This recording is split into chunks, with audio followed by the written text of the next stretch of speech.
So 2040 is a film that I made as a letter to my daughter, showing her what the world could look like in 2040 if we put into practice all the best solutions that exist around many of our ecological problems. And it's a bit of an antidote to the doomsday narrative that we're sort of bombarded with at the moment. And I guess just adds a bit of balance to the narrative, saying that there are things we can do. There are actually things we can get on with. And if we did get on with them, here's what the world would look like in 2040. So I call it an exercise in fact-based dreaming. The reason I made it so optimistic was I think that that again we are inundated with the diagnosis of how bad the problem is, which is really important. There's no doubt about that. We need to feel just how overwhelming this issue is, but it's like going to the doctor. You want to get the diagnosis, but it's equally important to know that there are things you can do about it. And if you do those things, you actually have an opportunity to live a healthier life. And I think it's the same with the planet. We're getting feedback at the moment, and how we respond to that is really important. If we keep going and doing what we're doing, we're obviously just going to fly off the cliff, and that's going to be it.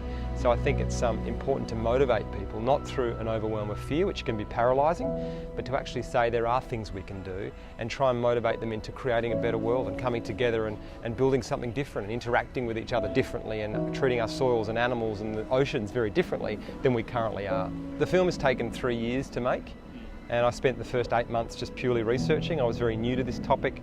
Probably had my own doubts about it, if I'm honest, about whether there was legitimacy to some of the claims, and so really did a deep dive for 8 months and spoke to countless experts around the world, and then just sort of the story emerged from there. And I realised that it was important to not politicise the topic too much. I think it's a great shame that the issue's been politicised, because really it isn't. It's about our home, it's about clean air and water and our kids, and we don't get those things right, we don't exist, we don't even have politics.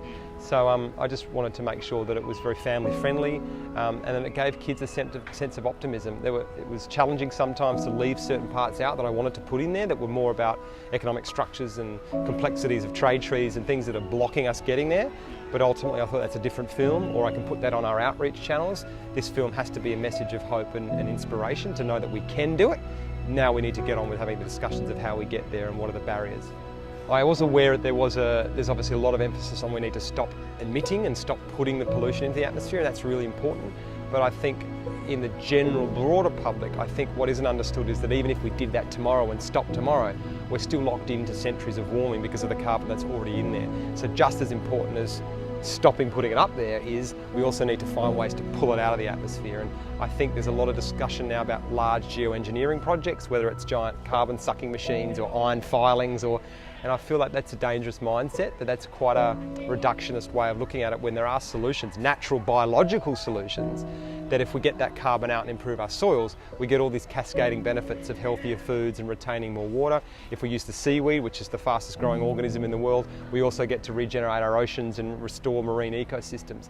So there are these solutions with just a multiple range of benefits that are a little bit more holistic, I think, than just looking at silver bullet solutions. I think it's really important that I love watching documentaries, and I often feel really inspired or angered after seeing a documentary, and then it's very easy to let that emotion dissipate 5 minutes later and you're back on social media or talking to a friend, and it slips you by. So we thought with this it's really important, especially where we're at the moment with sort of all the dilemmas that are going on, to give people the opportunity to act straight away after they've seen the film. So we work with a lot of philanthropic groups in Australia and around the world to develop a bit of a climate plan for people to personalise their own action plan. So they can go to our website, whatsyour2040.com, hit a button that says activate your plan, and we just ask you some questions about what you resonated with in the film, what your particular passions or inspirations are, and then we'll give you 6 or 7 things that you can do, whether it's at your school, on your own, at your workplace, in your community. And it's really getting people to understand that we need people to find their agency at the moment. They need to step up. Our leaders aren't doing the job we need them to do, so it really is up to us to really call them out for that and show them that we do want change. And I think a lot of people want to do that, they just don't know what to do. So we've tried to provide some space or a platform where they can actually be more informed and get involved. There was so many surprises obviously making this film, and I think probably the empowerment of girls and women was a real surprise to me. I hadn't really put those two, climate change and empowerment of girls, together. I mean, there's no doubt we need to empower women and girls.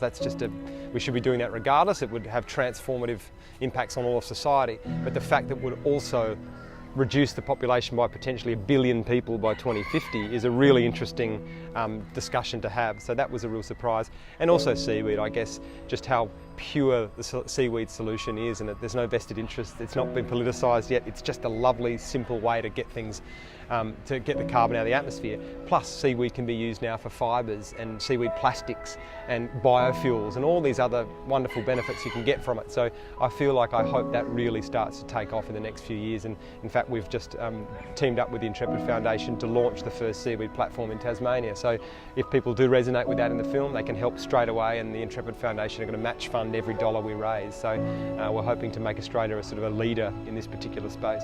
I want people to, after they've seen the film, to actually believe again and know that it is possible to get through this, that there is the opportunity to create something quite special, and that there are people out there that genuinely care and are rolling their sleeves up and getting on with trying to solve this problem. We get so caught up in the mainstream with the bickering and the arguing, and you know, I guess that's quite distracting, and you can get caught up in that and think that, gee whiz, we're never going to get through this. But when you switch your focus away from that and look in the shadows and see what's going on behind the scenes, it's just remarkable how many people deeply care and actually do want to create a better world. So I hope that reminds people when they see the film that these people exist and that they can be a part of that and get involved. And if those numbers grow in strength, then who knows what we can achieve.